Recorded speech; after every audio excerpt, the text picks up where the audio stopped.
Welcome to Spiritual Growth Platform. Please subscribe. You know, when I started contemplating marriage, the Lord asked me, what is the purpose of marriage? And the thoughts of the things that were taught began to run through my mind. You know, we hear things like, marry who you love. It's about happiness. Make sure you are happy. And all of these are very beautiful.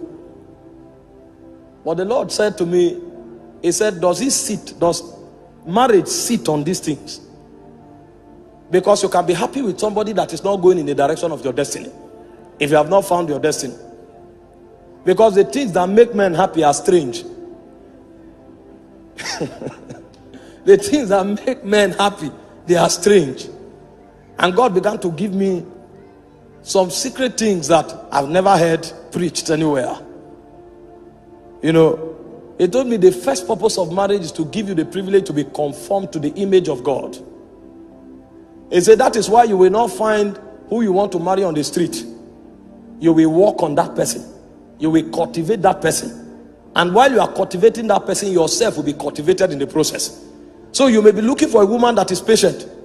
Meanwhile, her impatience is what will help you to learn temperance and endurance. So when God points at your wife may not have patience. So if you are looking for marriage to be happy, and you think happiness is about patience, you will miss your wife. Because the idea is that you will be conformed to the image of Christ. Meanwhile, the endurance that you don't have is our patience that will teach you that endurance. So God will deliberately allow you to marry her, and it may take you 6 years to cultivate endurance. And you will learn it by teaching her. That's a school of the spirit. So He said a higher purpose of marriage is for you to be conformed to the image of God. So that happiness will be captured in fulfillment, not in excitement. It is when you have cultivated her and the glory in her spirit begins to emanate, that's when you'll be fulfilled. It's in that fulfillment that you'll be happy. And I never saw it anywhere. So I began to, you know, I used to love tall and fair damsels. And my goal of happiness was to find a woman without blemish. When I went to pray, I gazed into the spirit and I contemplated a tall and elegant damsel, flawless in expression. He said, what I'm looking for is for you to be conformed to the image of God. So it changed my paradigm. So when the purpose of a thing is not known, the abuse is inevitable. He told me the second purpose of marriage is to preserve divine heritage. He said the reason you could trace Jesus back to Adam is because God trapped that divine order in a bloodline. So when men hide things, they hide them in a bank. But when God hides things, He hides it in men. So the choices of marriage is to help transfer eternal ordinations from one generation to another. So it is God's way of hiding dimensions of the spirit. So God will prefer you marry someone with a godly heritage than to marry a diva, because God is trapping an ordination, and only in such vessels can eternal ordination be captured. I said, wow. I was not ready to marry. If I married 5 years ago, my wife would have been a goddess, but my ministry would have ended by now. He said the third purpose of marriage is worship. He said because it is in finding your wife that you will learn how to bend your will, because worship is not a good song.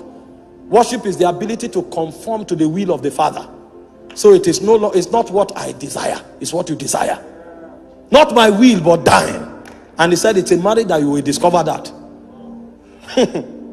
I said, wow. So when the purpose of a thing is not known, the abuse is inevitable. He said the fourth purpose of marriage is so that you can learn the mystery of oneness. That's the mystery that holds the Godhead together. The Father, the Son, and the Spirit. The ability to live and become one. And that was why he said, for the woman, love is submission. And he said, for the man, love is sacrifice. So everything the woman has, she relinquishes it. And it looks as if she's vulnerable. And then everything the man has, he commands the man to lavish it on the woman. So at the end of the day, nobody owns nothing. And as they grow on that corridor, a point come, the woman is lost in the man and the man is lost in the woman. So the mystery of divinity can be manifested in their home. So when you step into their family become heaven on earth, because God dwells there. You know, when you come on the altar, you can coordinate yourself. You can't do that with your wife. Your wife knows you. So when you are trying to act wise, they will say, this man is a hypocrite. I know. And when you look at the face of the woman, you can tell who that man is. When oneness is achieved, alignment is achieved. So that man, his communication frequency with his wife will become heightened. When he looks at that woman, he is saying much more than words can ever articulate. That's a mystery. It's only in the Godhead that you find such mystery. That the Son can be on earth. He knows what the Father is doing in heaven. It's oneness. He said the fifth purpose is priesthood. He said when the purpose of a thing is not known, abuse is inevitable. Thank you for watching. If you are blessed for watching this video, please subscribe to this channel so you can be updated with more powerful messages for your spiritual growth.